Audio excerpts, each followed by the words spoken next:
बाटोमा पुष्पवृष्टि छ यो हाम्रैलाई स्वागतको लागि होला सिक्दैको पनि लाग्दा पक्कै पनि माताको द्वारमा बस्नुभएको द्वारमा घर हुनुहुन्छ उहाँहरूलाई नि सोध्दै मामा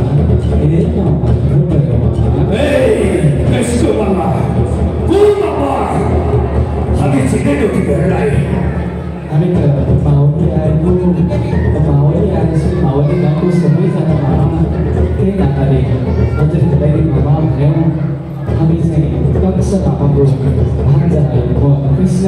अनि उहाँको राजा बलराम उहाँले हाम्रो यज्ञको लागि निमन्त्रणा पठाउनु भएको थियो त्यही निमन्त्रणा भान्जाको लागि आएका छौँ मामा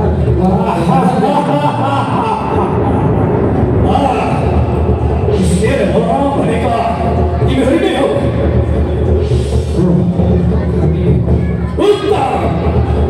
अति उत्तर यी हाम्रा दरबारहरूले तिमीहरूलाई लिएको थियो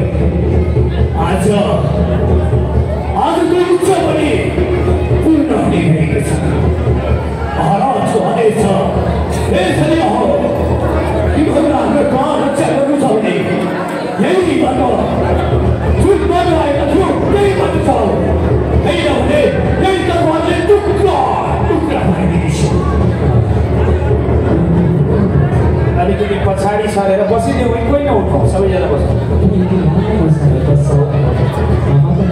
नउठाउँ सबैजना साइडमा बसिदियो अलिक पछाडि सरेर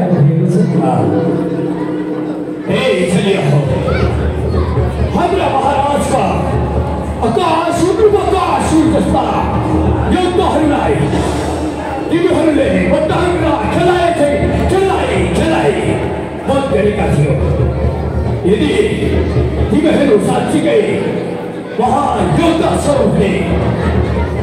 र यो दरबारमा प्रवेश गर्नु छ भने